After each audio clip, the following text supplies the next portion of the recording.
Welcome back to the Outreach Project. This is Josh. This is Zach. We are joined today with Jake Johnson. Hello. What's up? Yeah, are you excited to be here? Oh, Nervous? yeah. I've been waiting for this moment for the last 2 months. Yeah, since we've you been in asked me. talks, and Yeah. you just decided to get married and Yeah. go on some trips. Yeah, I had a lot of things going on. so- Congrats. That's Thanks. No, awesome. congratulations. yeah. Thanks. I think it would be kind of a cool story to share, like how we know each other, like how we first got to know each other. You know, Like the first time? if you want, yeah. Or like the time at the pool, at the aquatic center? Well, that's like when we That is, I think, that the era. first time. Yeah. How do we know each other? Yeah, so I was working at the great old aquatic center. Great place. It's a great place, and we were doing a high school party there for, I think it was First Church and Campus Life, and maybe like one other youth group or something.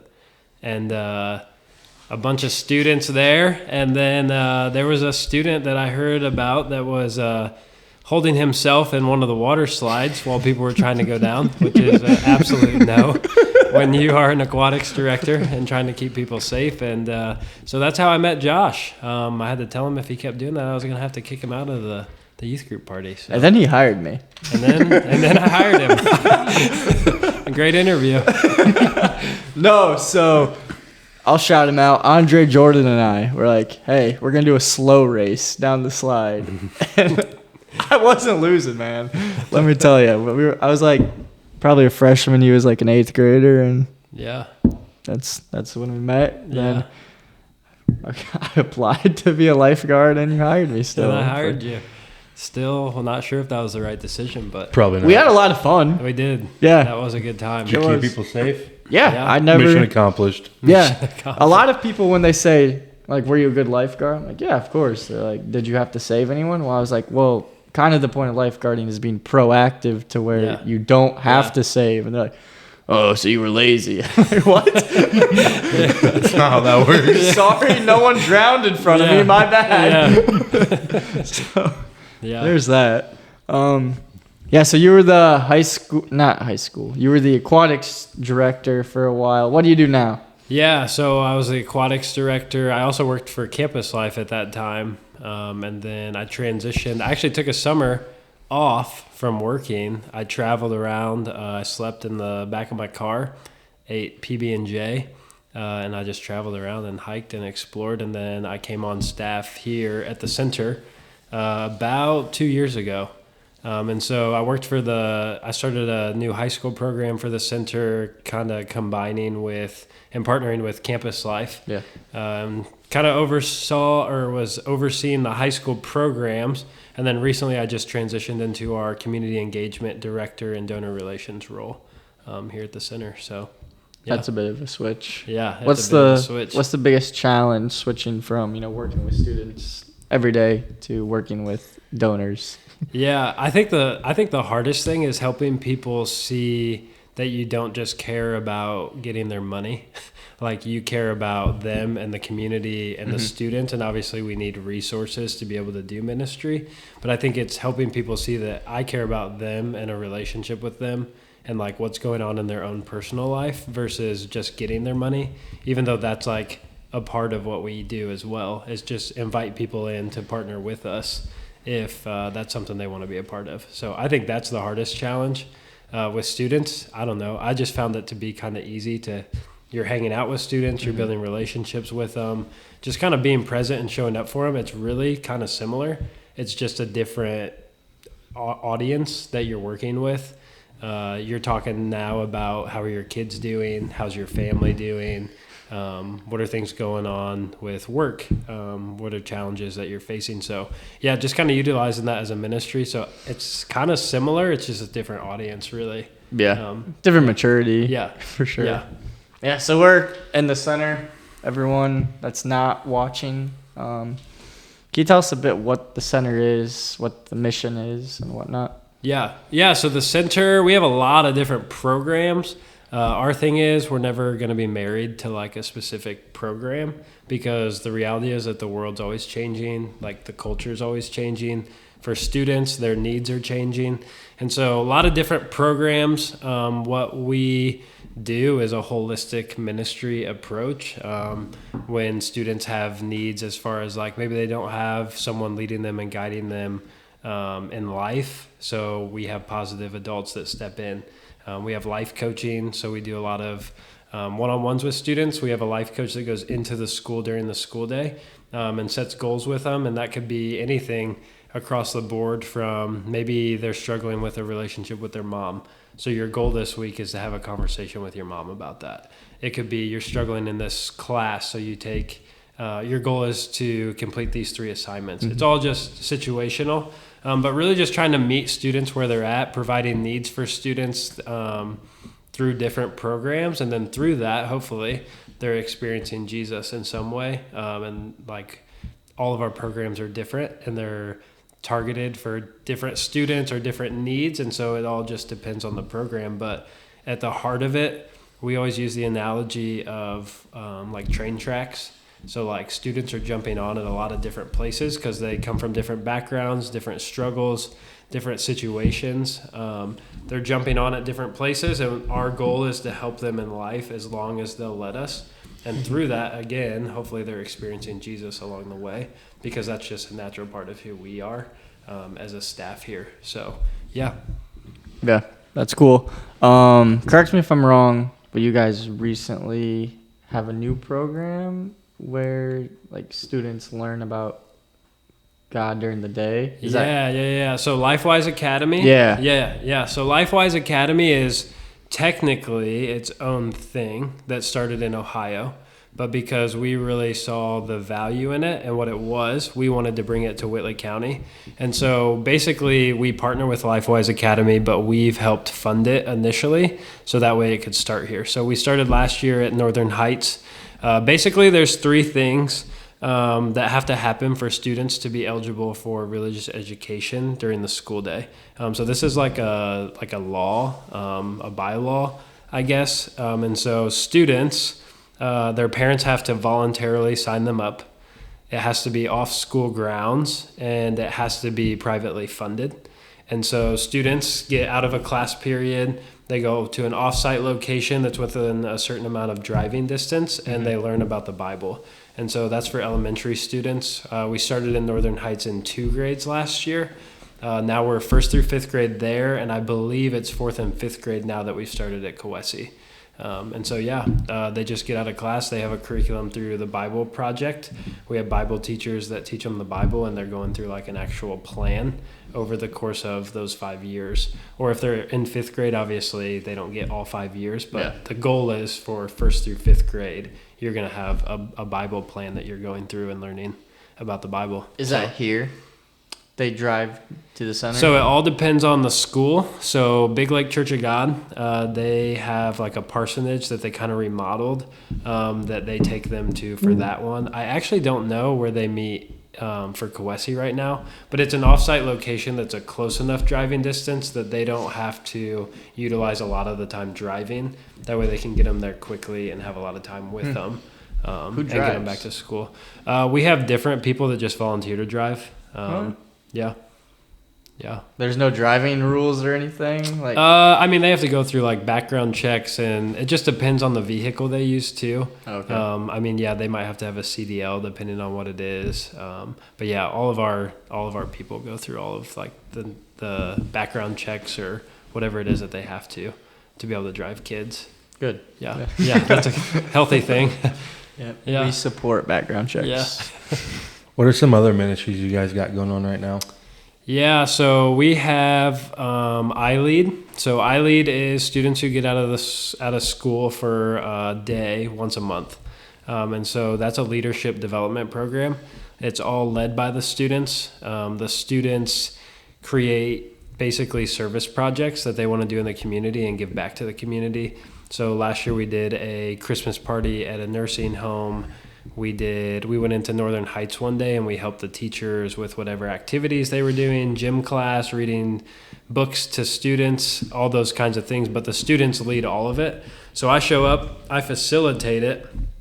It might be moments where it's like this student says something across the table to someone else and they don't maybe they responded in a way that wasn't good to their idea. And then the easy thing, right? So I stop and it's like the easy thing to do is to go talk about this with everyone else behind their back. The hard thing to do is to confront that and talk to them to their face and just say, like, lovingly, hey, this is something that you said or a way that you said it that really didn't feel good to me. Then you get to respond in a certain way back to that. And so it's like life skills in the workplace. Like, that's a natural thing as a human, is to go talk about other people, but that's also hurtful to the team. And like, that's something I've struggled with in my own life at times. When someone something you don't like something that someone does, it's easy to go talk to other people, but how do you confront that in a loving way?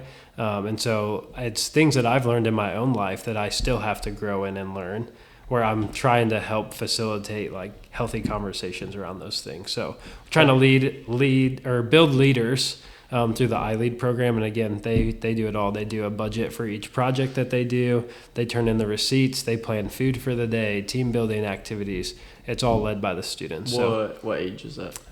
Right now, it's just high school. We've talked about implementing middle school with that as well. But for now, it's just high school that we're doing. So we have iLead. We have an after-school central program, which is like homework help. They have option times where they do different activities, whether it's a craft, a gym activity where they're doing like just getting physical activity. They get free time where they can play video games or read or hang out in the gym, whatever it is. We have a game room. So yeah, that's like a program where we're just trying to help kids that come from a lot of times pretty challenging situations where they might not have a lot of help and guidance. And then we run a high school program on Monday nights called Ground Zero, which we partner with Campus Life for. And that's like students know when they show up, like it's a faith program. Like that's what we're doing. We're trying to create spaces where students can doubt, where they can question, but where they can also experience truth and what, I don't know who God is. Just trying to invitationally invite people into the gospel and I don't know, help them to see it maybe in a different way than they have before. So yeah, one of the coolest things I think that we do is we partner with Teen Court. So I don't know if you're familiar with Teen Court at all. Yeah. So students get in trouble, instead of going to probation or adult court, they go to Teen Court. And so students choose what they do for their sentence and for their, for whatever they get in trouble for. So those students come to us now with the Whitley County Teen Court. They send us their students. They come to our program for 6 to 10 weeks, depending on what they got in trouble for. And then they meet with a mentor for 6 to 10 weeks as well, one-on-one. And so we've seen a lot of positive things come from that. We've had 3 students who have accepted Christ through Teen Court, just like partnering with us. And I think that's a really cool part of what we do as well. Just partnering and collaborating with the community where it makes sense, and partnering alongside people to, again, reach students and impact them in positive ways. You said a few of the things you guys do is partner with Campus Life on a few things. What kind of goes into a partnership with Campus Life? Because they're a different organization. Yeah, I think it's at the heartbeat, we're still trying to accomplish the same thing. And so at times there might be different even like methods that we might use for ministry. But at the end of the day, I think both Campus Life and the center just wants to reach students, and at the end of the day, like help them experience Jesus and give them opportunities to follow him. And so it can be challenging at times because you have two, like maybe Campus Life has a curriculum that they want to do, and like maybe whoever's leading the high school program has a way they want to do it, but it's coming together and meeting on a regular basis to make sure that you're on the same page, that like making sure that you're bringing unity to the team because you have Campus Life volunteers coming, you also have center volunteers coming. And so bringing those leaders together and trying to be like unified together, be in harmony with the Spirit and like what the Holy Spirit wants to do with our program. Because at the end of the day, like it's God's ministry, right? It's not about what Jake wants to do or what Campus Life wants to do or whoever it is. It's about what God wants to do through us. And so I think it's making sure that we're spending time with Jesus, like seeking him out, seeking wisdom out and what God's calling us to do, and then coming together and trying to be in harmony with that. And I don't know. I think it's been a really cool partnership. For sure. But yeah, just any ways that we can collaborate with people and come together and people see unity. Is that kind of because maybe you need more hands on deck and more support or even financially? Not necessarily. I think a lot of it is like, to me, it makes like, since we are both trying to accomplish similar things, it really doesn't make sense for us to do two separate programs, right? Fair. Because there's more momentum behind it. You have more students coming where, so the Campus Life director is Bailey Glass.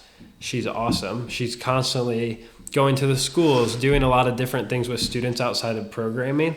She reaches a whole different group than what I reach or our other ministry leaders reach. And so collectively, we're bringing more students to the table. There's a lot of students that invite their friends, so that's a big thing as well. And so I just think it's a really cool, again, it doesn't make sense for us to do something separate, but coming together cohesively to accomplish the same goal and students seeing unity in that, I think is really important in our community. Because again, it's like Bailey could go do her own thing and I could go do my own thing, or the center could, but does that really make sense when we could just do it together with, again, it is helpful to have more than 5 leaders when you can bring 2 sets of leaders together, when you can have a female leader and a male leader to pour into female leaders and male leaders, or female students and male students. It's just really helpful. And so there is an aspect of that it does make, like, there's more hands on deck, but I think it makes sense to do it together when we're trying to accomplish the same thing. Cool. Let's rewind. You've seen a few of these kind of start growing up and how you got to where you are now. What did growing up look like for you? Yeah, so I grew up in a pretty solid Christian home. My parents were really heavily involved in the church. My mom's always been a church secretary or an administrative person in the church. And so the church I went to was really good when I was younger. I didn't really follow Jesus. I just did what my parents told me to do. I showed up to church. I was a part of church. I was a part of the things I was supposed to. I knew all the right answers because I grew up in it. I was homeschooled. Literally, I grew up in the church. When my mom was working, that's where we did our school, is in the church. So, but I didn't really follow Jesus. I didn't really have a relationship with Jesus. I just went and did what I was supposed to do. And again, I knew a lot of the stuff because I was around it. But around my 8th grade year, my parents decided to start a church plant. And so it was a really interesting just time, I guess, of like my mom was still working at the church they were at before, and then they went to a different one. And through that, there were some things that happened that was a little divisive as far as like my parents were going to start a church and there were people that were like accusing them of stealing people from the church to like help them plant the church. And there were people that made up some things that weren't really true. And so it led to the church actually like hurting our family and asking my parents to leave. And so through that, as an 8th grader at a place in my life where it's like I'm not following Jesus already, like these are the people that are supposed to be like a representation of who God is. If they're going to treat my family like this, like I don't want anything to do with it. I don't want to be a part of it. What church? Kidding. Don't answer. Yeah. I'm not going to answer that. The church has great people, right? But the reality is humans are broken. And sorry, you grew up in Columbia City? Yeah. Okay. Yeah. Your whole family? Yep. Okay. Yep. My dad's actually from Indy area, but my mom grew up in Columbia City. Okay. Yep. But yeah, I lived here my whole life. But yeah, again, like it's just the brokenness of people, right? That's the reality. And so I'm trying to think. Yeah, going into that was a really hard time for me. And then my brother, he's a legend. Everyone calls him Johnny Rocket. He's a legend, but when he was born, he died and lost oxygen to his brain. So it's called birth asphyxia. And so he had some mild cognitive disabilities because of that. And so we used to share a room together. And so another thing that happened was he used to get picked on pretty bad at youth group. And I used to listen to him at home at night cry because he got picked on so bad. At the church, right? old The same church. place. Yeah, Okay. yeah. And so for me, again, it's like these people who are supposed to be a representation of who God is, again, people are broken, right? But as an 8th grader, that was really hard for me to understand, and I didn't want anything to do with the church. Again, I went because I was supposed to, and my parents made me, but I didn't really want anything to do with it. And it wasn't until my junior year, so I guess in between, like, sports became something that was really important to me. I excelled at sports at a younger age, and then going into high school, because I was huge when I was in like 5th, 6th grade. I had a huge growth spurt early on, and then I stopped growing. So I excelled at sports at a younger age. And then going into high school, it's like now everyone's way taller than me. Mm-hmm. And so like going from being the best player in most things to like now you're not the best player, like that was really hard and really humbling. And so there was just some things like that's where I found my identity. And so I didn't really know who I was going into high school. I didn't want to follow Jesus, so I wasn't finding my identity in Jesus. And then I also didn't have sports anymore, which is where I found my identity before. And so there wasn't really a whole lot of me knowing who I was. And through that, I started hanging out with people that weren't making a lot of great decisions. And I just kind of went along with it. Not to a horrible extent, I wouldn't say. But yeah, just making decisions that didn't really represent God at all. But again, I didn't have a reason to because I wasn't following Jesus. And you were still homeschooled at this point? So I had gone to public school in 7th grade. Okay. Yep, my parents let me go to school in 7th grade. My brothers were all homeschooled basically all the way through. Really? Yeah. Yep. You were the only one that went to public school? But it's because I asked a lot. Okay. I wanted to go to public school. Okay. Why did you want to? I was just really social. I like people. I like to talk to people. Yeah. And so I think that was a big part of it. I liked being connected to friends. Which makes sense. Yeah. And like, not that my brothers weren't, like they still had their youth group and sports and everything, Mm-hmm. but it was just a different thing. Yeah. So yeah, went to public school, but then again, finding my identity in a lot of other things. And so going into my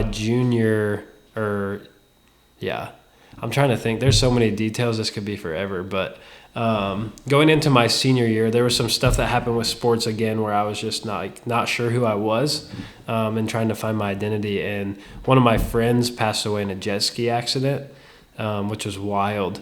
And that was a really hard time of just like a lot of people, because I went to church, a lot of my friends who didn't go to church knew that I went to church. And so I got a lot of questions about God and heaven and hell and all these different things when my friend passed away. And it's like, I knew all the right answers, but I wasn't really following Jesus. Mm-hmm. And so I could like tell people all the different things, but I wasn't really living it for myself. And so that was like, I think an initial point of like God, like pursuing me, like my mind started to process like what was happening, with that and like who I was, and where like, again, heaven and hell, right? Like I knew what it meant, but I didn't really believe in it a lot and I wasn't following Jesus. And so I didn't really have like a reason again to like, I don't know. It was just a hard time of processing. That's really what it was. My mind was constantly processing everything. And so I was making a lot of bad decisions. There was a day where my uncle drove back from Chicago 3.5 hours to meet with me over breakfast. And he sat down with me and he told me that he loved me and that God loved me and that what I was doing wasn't what he wanted for me and it wasn't what God wanted for me either. Super interesting. It was right after I got in trouble, actually, for sneaking out. That's a wild story. We need to hear it. It's a little long, but I can tell it. We need to hear that. got time. Right. Come on. All right. So I'm. And you're not proud of this. I'm not proud of it. Yes, but No. it's going to be funny. Yeah, so I'm not proud of it. So I was a sophomore in high school, And I'm not gonna say any names. Okay. So as a sophomore in high school, I again wasn't following Jesus, and so I was dating a girl at the time, and again, like my life was not, I was not making good decisions, and so one night I decided I was gonna sneak out and go to this person's house in the middle of the night. The girl you're dating? Yeah. Okay. Yeah. And That's a horrible idea. Yeah, it's a terrible idea. It was so stupid. And so there was a couple of times that it had happened actually, but this time specifically, I couldn't drive at the time, so I had one of my friends drive me. And so your friend had to sneak out. So my friend, so yeah, I'm literally bringing everyone into my like rebellion. A lot of moving parts. Oh, it was horrible. A lot of moving parts. And so I asked him to take me. So he takes me, he drops me off. And so then my friend gets picked up for being out past curfew by the cops, and they send him home. So not picked up, but like they catch him and they're like, hey, you need to go home. And so they send him home. He calls me and tells me, I'm like, dude, you're just joking. There's no way. I didn't even know that was like really implemented by the cops. It was back then. I don't know if it still is, but back then it was like just happening. It was pretty new. So they were pretty like on top of that. Yeah. Yeah. And so he goes home, and so it's like 3, 4 in the morning. I have no ride home.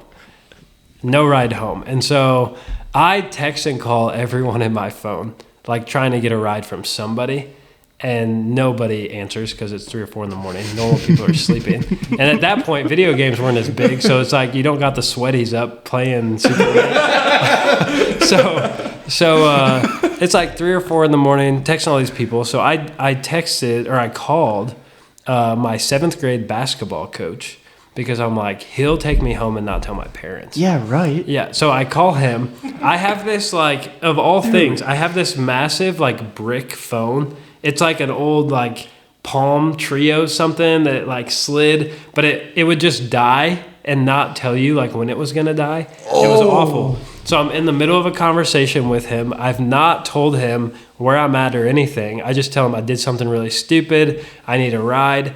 So my phone dies before I tell him where I'm at. So I don't know this. He's already called my parents. Like, I think Jake's in trouble. Yeah. I don't know what happened. Whatever. So he tells my parents. My parents are out looking for me. I have no idea my parents are out looking for me. So I have no other option but to run home. And so these people's house is like north of town. My parents' house is south of town. It's like 8 miles. I'm a sprinter, not a distance runner, but I have no other option. So I start running right through town. I don't know how people didn't find me. It's like 4 in the morning. I had like in my head, I'm going to tell people I'm like out running for like football. If I get picked up by the cops or something, I don't know. At 4 a.m.? Yeah, at 4 a.m. I don't know. I have all these. I'm a stupid sophomore in high school. Like, I don't know. And so I'm running home. I run home, and my dad would like tell us goodbye in the morning before he would leave. And so I'm like, I got to get home before my dad goes to work. And so I am hauling. Like, I'm pretty sure that I could have won some kind of record because I was running so fast to get home. My adrenaline is like cooking. And so I come down my parents' road. So it's like Rayber Road out by Oak Grove Church of God. Yeah. And then you come up around the corner. And so my parents you were live around north the corner. of town. I was north of town. Yeah. So I'm running, and I see my dad's van come around the corner. And I'm like, oh no, this is not good. Did you hide? So I jump in the cornfield. There's like corn. I jump in the cornfield. He drives by. So I get out of the cornfield and I'm running. And all of a sudden his car turns around and comes back the other way. So I jump back in the cornfield again. He goes past. At this point, I'm like, they definitely know. Like, there's no doubt in my mind I'm in trouble. And so I run back home. At least take the ride if you know you're in trouble. No. I had to think of something to do before I got to that conversation with my parents. So I run back home. I get up on the porch. I sit on this porch swing, and I'm sitting there thinking of like, what am I going to tell him? Like, what is this going to be like? All of a sudden, I hear my mom just sobbing, crying because she thinks that something's happened to me that's horrible. And so I'm like, I gotta go inside. So I walk down the porch, the walk of shame and just fear, and I'm just like, oh, it was horrible. So I walk down. I'm about to open the door, but the door's locked. And so I was going to use the key, but I lost the key in the cornfield somewhere. And so my dad sees me, and my dad, I'll never forget this. It is like ingrained. There he is. And so he comes and opens the door. He's like, where have you been? And so I have no idea what to say again. I'm a stupid sophomore in high school. My shirt is like hanging down to my chest because I'm sweating so bad. And he says, where have you been? And I said, I took a walk. That was my response. At 4 a.m.? At 4 a.m. I took a walk, and I'm sweating. I'm literally drenched in sweat. And so then my parents were like, no, we already know like what happened. Like the person called us already. The coach called? Yeah. Okay. Because he thought something happened to me. And so the next day, I have to call her parents. Yeah. Oh, awful. It was an awful experience. I'm sure they weren't happy. Oh, no, it was terrible. It was awful. And so I had to go meet with her parents, my parents, and her. Awful. I mean, well-deserved because it was stupid. Yeah. But, like, it was a horrible experience you gotta as a own sophomore up. in high school. And you got to own up. And so I'm sitting there, and again, like, I'm not following Jesus, and I'm pretty far away from that. And in this conversation, her dad asked, is it the first time that this has happened? And I said no. She had already told him it was not the first time. Oh, okay. And I felt like I lost all credibility in this man's life. Like, I just lied straight to his face. No, she said it wasn't. She told him it had happened more than one time. And you said I said it didn't happen more than one time. Why? Because I didn't know she had told him already. And I thought, oh, this will be a good idea. They'll think it was only once and it was just one stupid mistake. But actually, it was more than one time. And so, again, I was stupid. But I literally to this day, it like bothers me at times. Like, because of who I am now compared to who I was then, that like, man, I just lied straight to this guy's face. Like, it was horrible. And so, had to do that. I had to serve at the homeless shelter in Fort Wayne. I was grounded from everything for 3 months. My phone, TV, friends after school, couldn't do anything. I had to go talk to every single person that my parents knew that I had texted or called on my phone to get them to help me and apologize to them in front of their parents. And explain why. Oh, it was horrible. So all of your friends' parents hated you. They didn't hate me. I think most of them were like pretty okay. Like, okay, he just messed up. And honestly, like that was a time where I thought my parents were going to be super mad, and I got consequences that I deserved. But my parents showed me more grace than I've ever experienced, like comparatively to what I thought it was going to be. And so again, like God was pursuing me. Like even though I did this really stupid thing that could have turned out even worse, like I just felt like I experienced grace in the process. Like my parents showed me a lot of grace. And so that's why my uncle actually came to meet with me. Did you call him? No, he reached out to me. No, he reached out to me. And that's why he wanted to meet with me, because I'd just gotten in trouble and there was a lot of things happening that I was doing before that. And so that happened. Then my friend passes away. Oh, geez. Later. And so that was really challenging for me. And so about probably a month after, it was a month after, I think, no, it was that fall. After he had passed away in the summer, that fall, I was at a Halloween party with some friends, and my mom texted me and told me not to be home past curfew.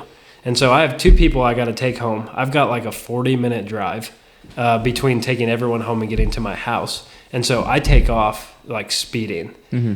And there's like a curve sign, and I'm so caught up in like, you're going to tick Mary Beth Johnson off. Like, again. Yeah, again. Like, and so my mom is amazing. Like, she's awesome. But like at that point, it's like if you get in trouble with your mom, that's a little terrifying. Mm-hmm. And so I'm speeding home, not really paying attention. And so I come up, and it's a little bit of a hill. It's a straight 90 degree turn to the right. And then there's a little bit of like a lip that goes over, and then there's 3 trees. And so I process all of this. I'm going 75, 80 miles an hour probably. At that time, I was going like 70, 75. by the time I came up around the corner. And so I process everything, and I think the best thing is probably to hit the tree so I don't like flip my car. And so I take this tree head on. I total my car completely. No one's injured, nothing's wrong with anyone. I just had like seatbelt marks, and like that was pretty much it. And so I had just started going though to a Bible study with Jim Sittler. Oh, really? Recently, because some people. So another part of my story is I was hanging out with people, and this also bothers me. Like, I stopped hanging out with friends that I was friends with, not because I didn't care about them or like love them, but because I knew I wasn't strong enough to not make decisions that they were making that I didn't feel like was something I wanted for my life. Mm-hmm. And so it's nothing against them, like, but I left those relationships without.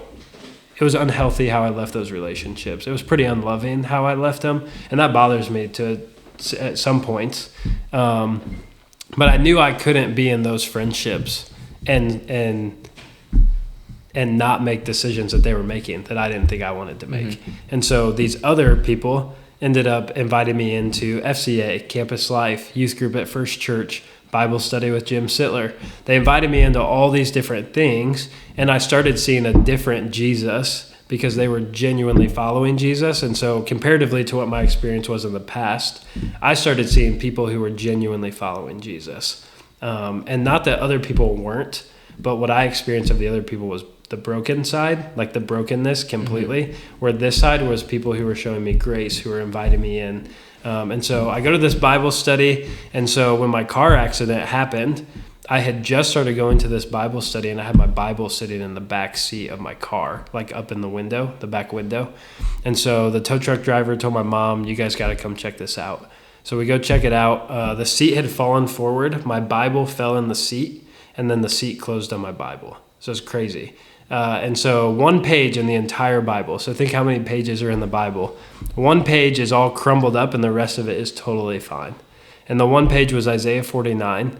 And in there, it talks about, like, it literally says the words, "to bring Jacob back to me." And so obviously that's not talking about me, but I felt like God was speaking to me. Mm-hmm. It talks about, like, in the shadow of his hand, he hid me.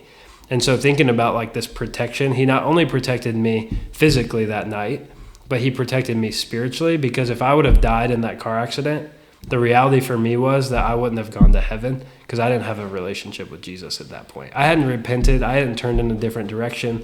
I wasn't following Jesus at all. And so that like wrecked my life.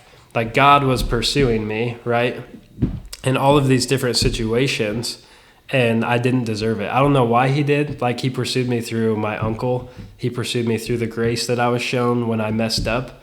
He pursued me through a car accident.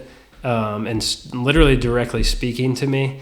So there's all these different ways like God was pursuing me, despite the fact that I was actually walking in a different direction, distant from him. Like he was pursuing me anyways. And so I had wrecked my car. I'm sitting in my grandpa's truck that I was borrowing.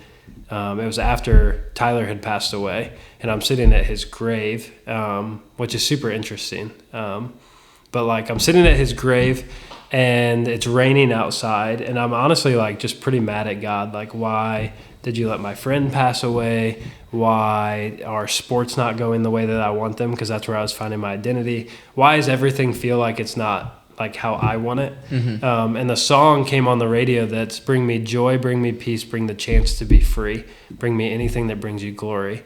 But I know there'll be days when this life brings me pain, but if that's what it takes to praise you, Jesus, bring the rain.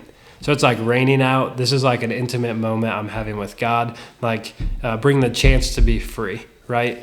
Jesus came into the world, not to condemn the world, but to save the world, right? Jesus came to save us from sin and bring the chance to be free, right?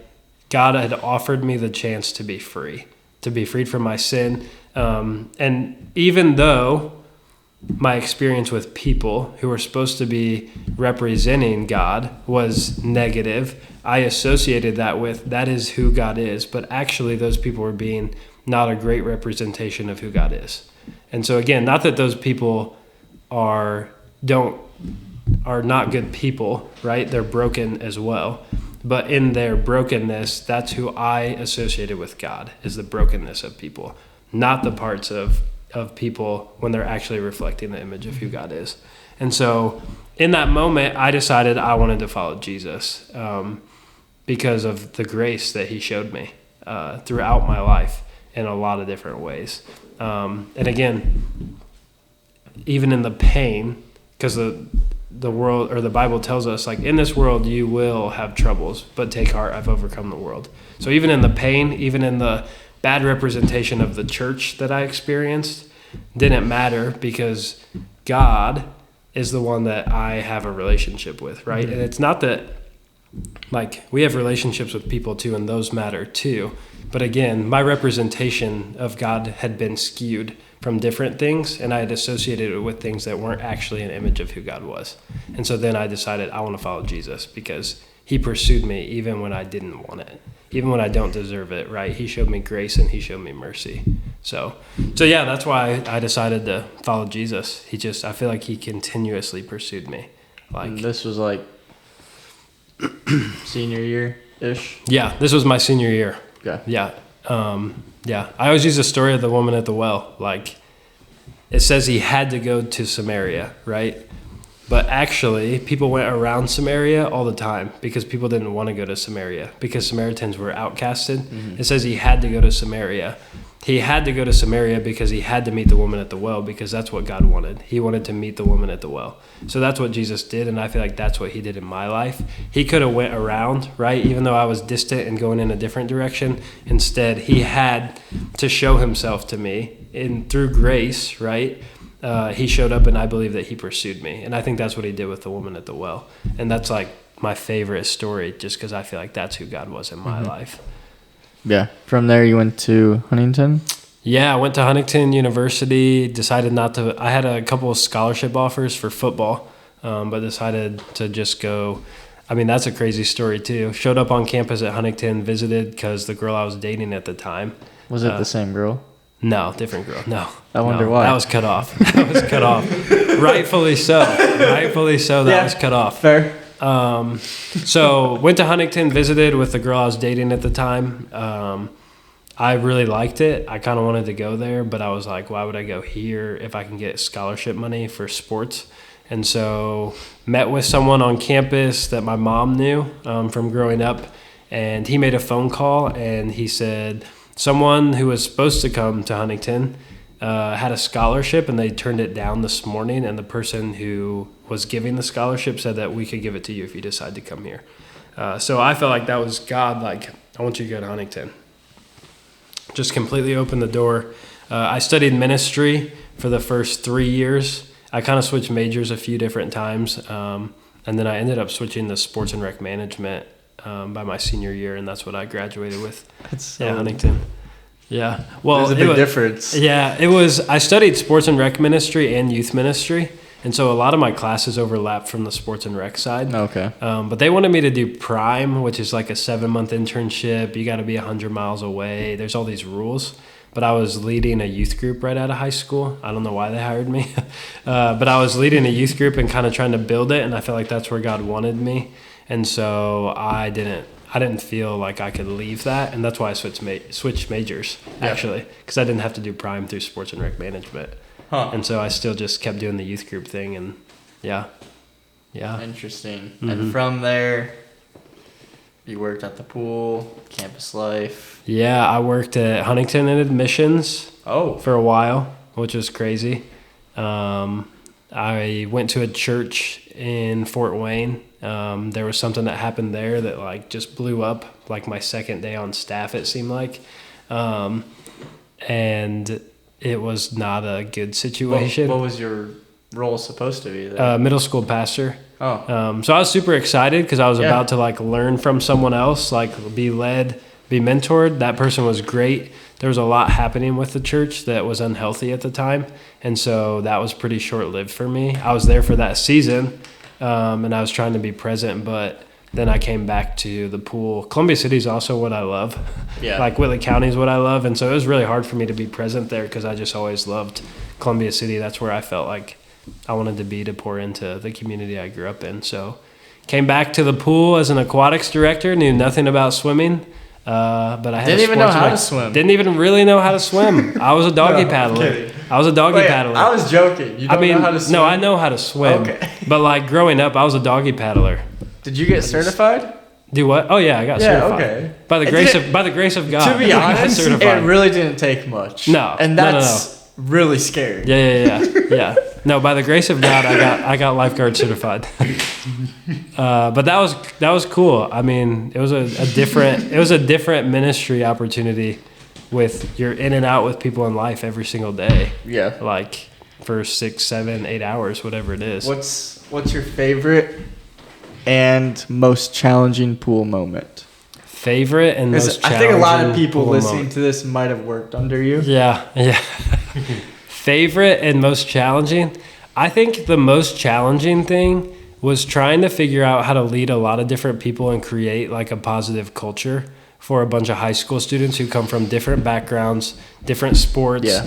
different whatever. I thought that was probably the most challenging thing, is to build an Like a atmosphere, system. a culture Yeah. that was positive for people. Because again, people are broken, right? That's the reality that we know.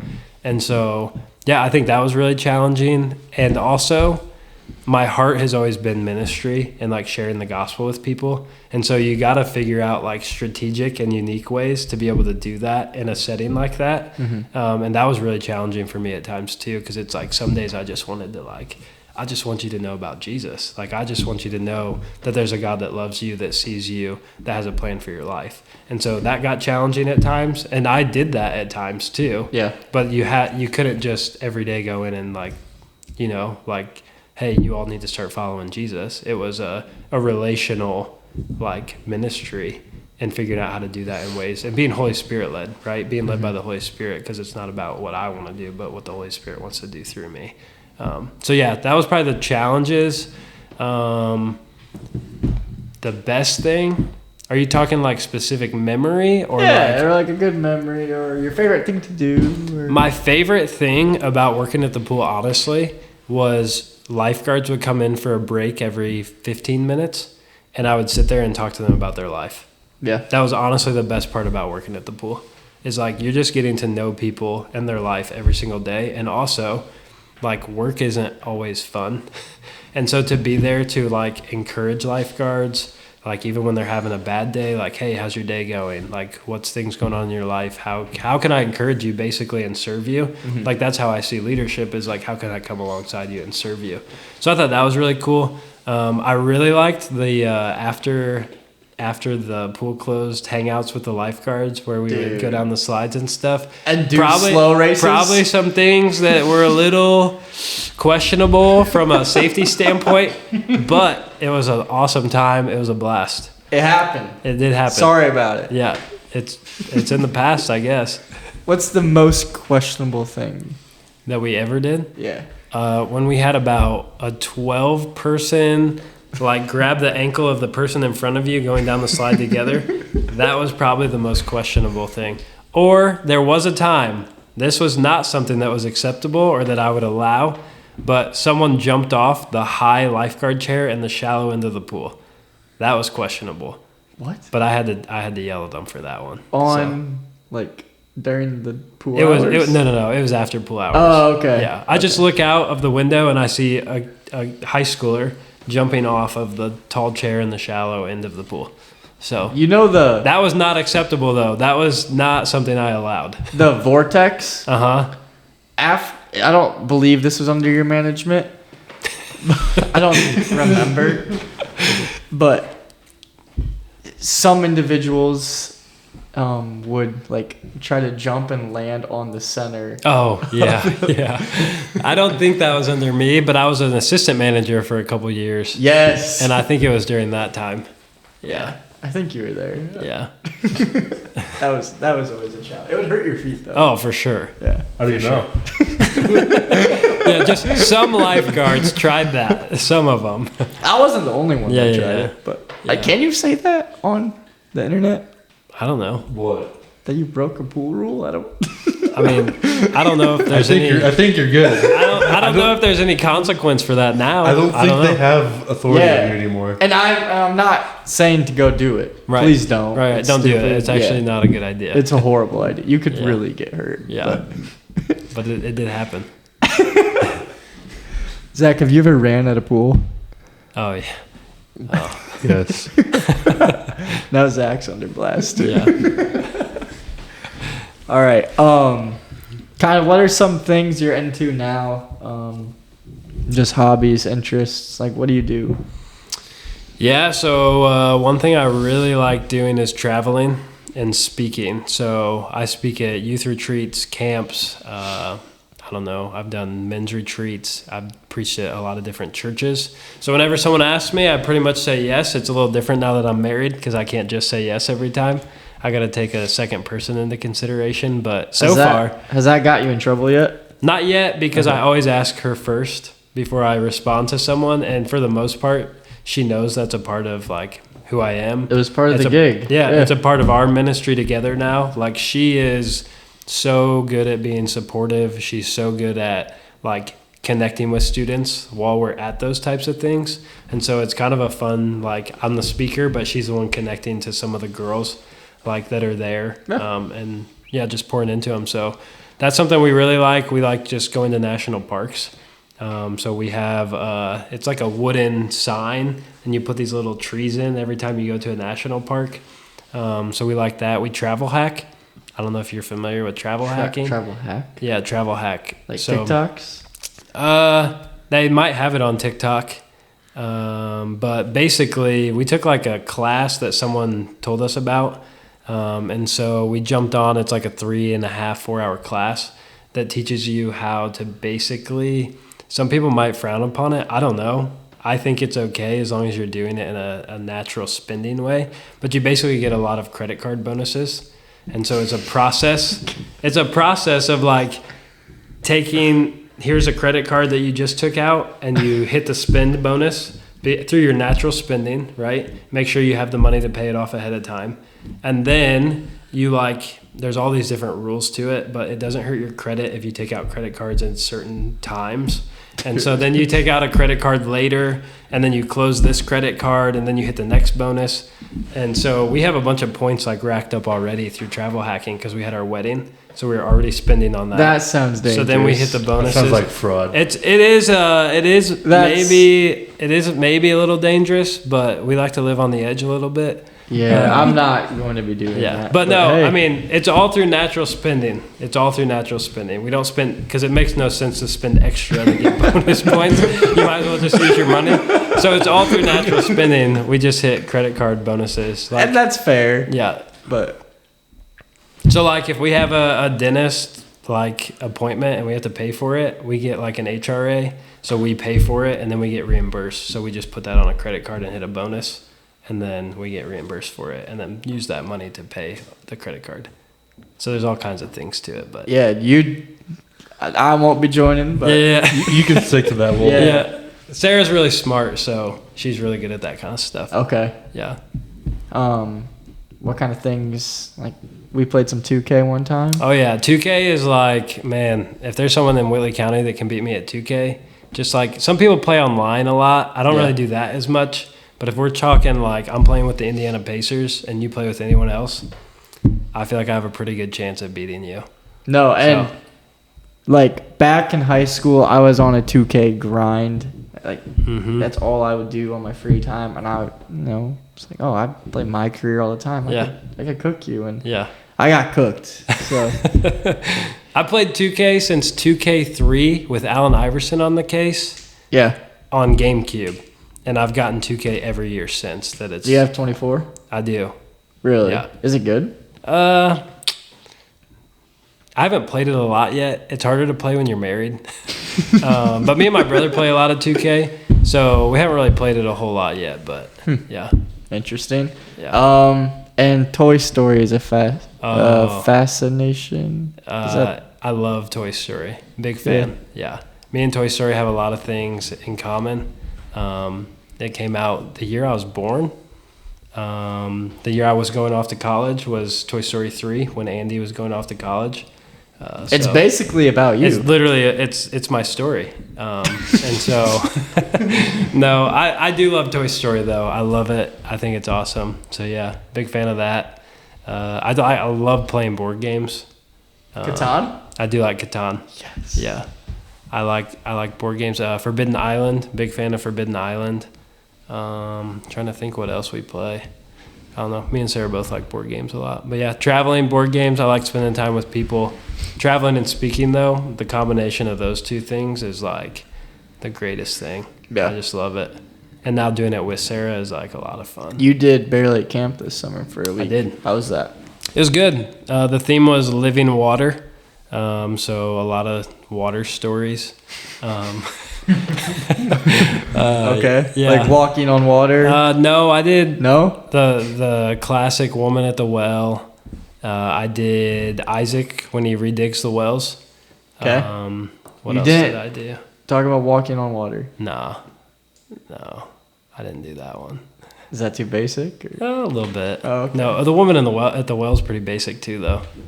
I don't know. My thing is, I like taking stories actually that a lot of people have heard before, and then like trying to find a new way to help bring them back to the gospel and like Jesus. Mm-hmm. So I don't know, the story of Zacchaeus, like he's in a tree, he's observing Jesus from a distance, right? Because he climbs up in the tree. He's like, I want to see a little bit of who this guy is, but he doesn't get a lot because he's observing from a distance.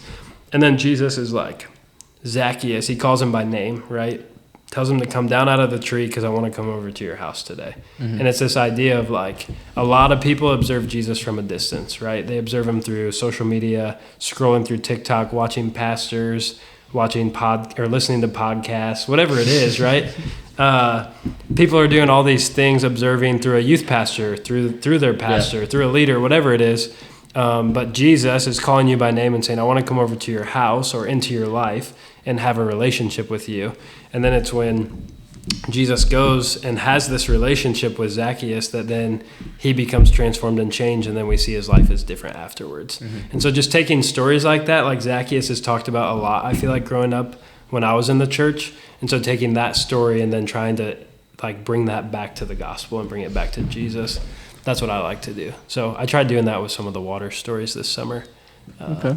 Yeah. What are some books or studies you're going through recently? Yeah, I could nerd out on this for a while. So this last weekend I did a retreat over Warzone. The theme was Warzone, like the video game. What, for real? Yeah, that was the theme. It was a Warzone retreat? It was a theme of Okay. Warzone for a youth retreat. Yeah, super interesting. But basically the idea was, I just kind of ran with the theme because I didn't give a whole lot of direction, but it was like the reality is the world that we live in is a battle every day. We're in a war zone, and there is a battle that's going on that maybe we don't even see necessarily because it's happening in a world beyond us. But when we take a closer look at Jesus and what he has for our lives, we can see that there's these battles taking place. And so I did a lot of different battle stories. I did Jeremiah. So Jeremiah is like in prison. He is in prison because he's talked out about his own people and how like he gets a message from the Lord saying that their king is going to be overtaken and their city is going to be overtaken. And so their king's mad and he puts him in prison because he's speaking out against them, but it's a message coming from the Lord. And so then the Lord tells him that his cousin is going to come and offer him a piece of property to buy in Antioch. Antioch at that point, like the Babylonians are overtaking the city, they've already overtaken this piece of land. So again, Jeremiah's in prison, Babylonians coming to take over the city, they've already taken over Antioch, and God tells them to go and buy this land that's in Antioch. Makes no sense, right? Okay. Like it makes absolutely no sense to purchase land that the enemy's already overtaken. Yeah. So Jeremiah buys the land. He gets the deed signed. He has a sealed copy, an unsealed copy. He gets witnesses. He goes through every step of the process in obedience to what God called him to do. So Jeremiah purchases the land, goes through all these steps, and then they put it in a jar which at that point would be like a time capsule for them. Like you put something in it to preserve it for a later time. So that's what they would do to preserve things. They put it in these jars. So he puts it in the jar for a later time. And the reason he did that is because at the end of the story, God talks about how someday people are going to purchase land in Israel again, and he's going to reign again in Israel. So even though the enemy's overtaking it now, someday God's going to reign again. And so just this, like, the world we live in, it feels dark, it feels chaotic at times, it feels hopeless at times, depending on who you are and what's going on. When we scroll and see all these negative things around us, it feels really hopeless. But like, where are we taking back ground in our own lives where we're struggling? Where are we taking back ground in the dark world with the light of Jesus and the gospel of Jesus, right? And then someday, it's trusting, Jeremiah trusts that someday, in like basically blind faith, like he doesn't know what the future is going to hold or if God's actually going to do that, but he's trusting and being obedient because he trusts God and has faith in him that God's going to reign again someday. And so we believe that Jesus is going to come back again someday and God's going to reign again. So it's this whole story of like, but right now we're in the dark and hopeless and chaotic. Where are we going to purchase land even though it makes no sense, right? Where are we going to try to take back, like, we have a lot of struggles in our own lives. Where is Satan attacking, and he's actually defeating us a little bit? Where are we taking back ground in our life? So that's kind of what the idea was, is like there's all these battles taking place, and so how do we connect those back to Jesus first, but then also how do they relate to the life we're living today and what's happening in the world around us, but ultimately like pointing people back to Jesus through that. So yeah, I've been doing Jeremiah, David, when the Philistines come to, like, the Philistines want to come attack him when he becomes king.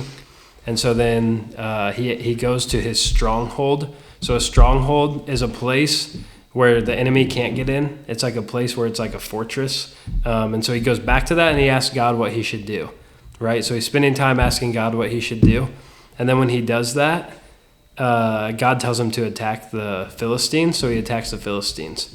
Then the Philistines are going to attack again, and so he goes back to the Lord again. He's like, what should I do? And this time, the Lord gives him a different direction, and he says, once you hear the rustling in the poplar trees above you that sounds like footsteps, advance quickly.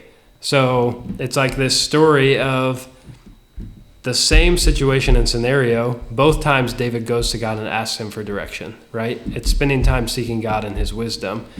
The second time, it's like once you hear the rustling in the trees. And I think a lot of people like want to go and lead themselves. And this is a story in the second part of this where it's like, wait for the Lord to move and then advance quickly. Like, follow behind the Lord. The Lord's running out in front of you. Follow behind the Lord. And so, again, always seeking God. That's what David does. He seeks God and seeks his wisdom and direction.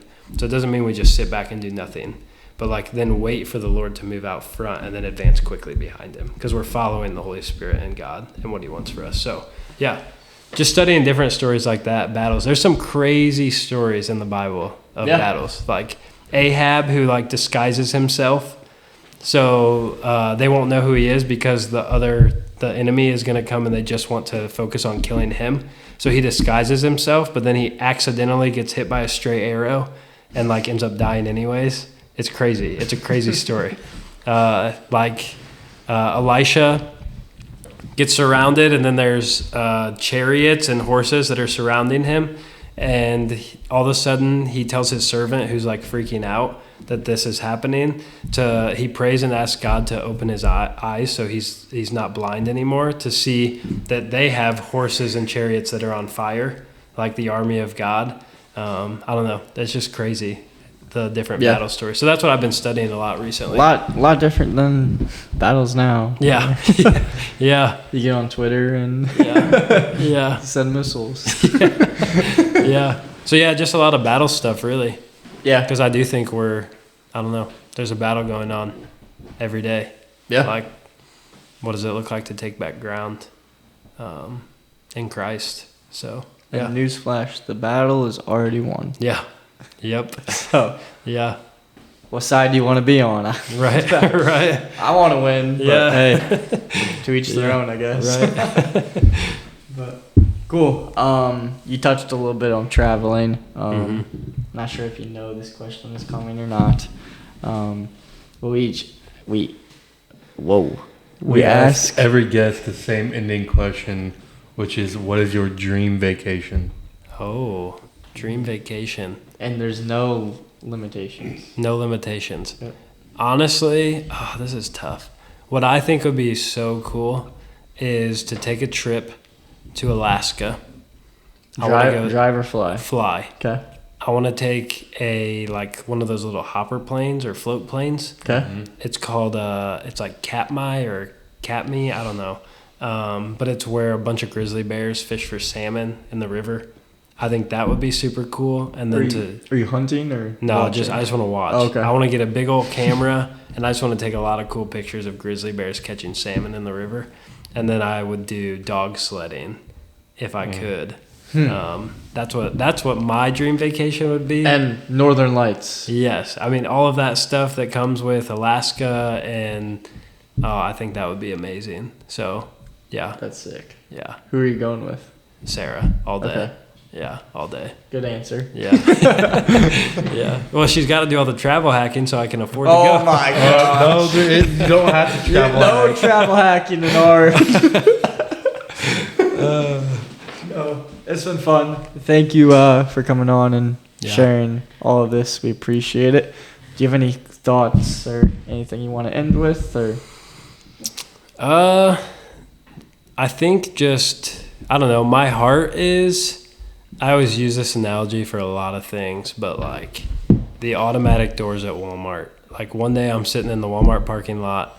I see multiple. I'm just like people watching, which feels a little creepy. It does. It does. But I'm people watching, and I just see person after person after person walk through the doors. Mm-hmm. Doesn't matter what they look like. Doesn't matter what they struggle with. Doesn't matter where they come from. Automatically, the doors open and close every single time. The only doors that don't open are broken ones, which is people. And so when I look at that picture, I see Jesus. Automatically, he loves and accepts everybody who comes through the doors. But on the other side of those doors, he wants to change and transform your life. And so, like, I don't know, I just use that analogy a lot because I want people to know that God loves them, that he accepts them. But he also, on the other side of those doors, once he pursues you, you experience this love and acceptance. He wants a relationship with you that's going to change and transform your life. He wants you to repent of the sin that's in your life, right? That's why Jesus died. That's why he rose again, so that we could experience an eternity in heaven, to be freed from sin. So he loves and accepts us, right? He shows us grace and he shows us mercy. On the other side of the doors, he wants to change and transform your life.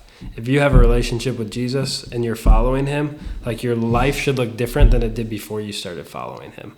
And I just think that picture for me is like the gospel. Like Jesus loves and accepts you, but on the other side of the doors, he wants you to repent and turn from sin.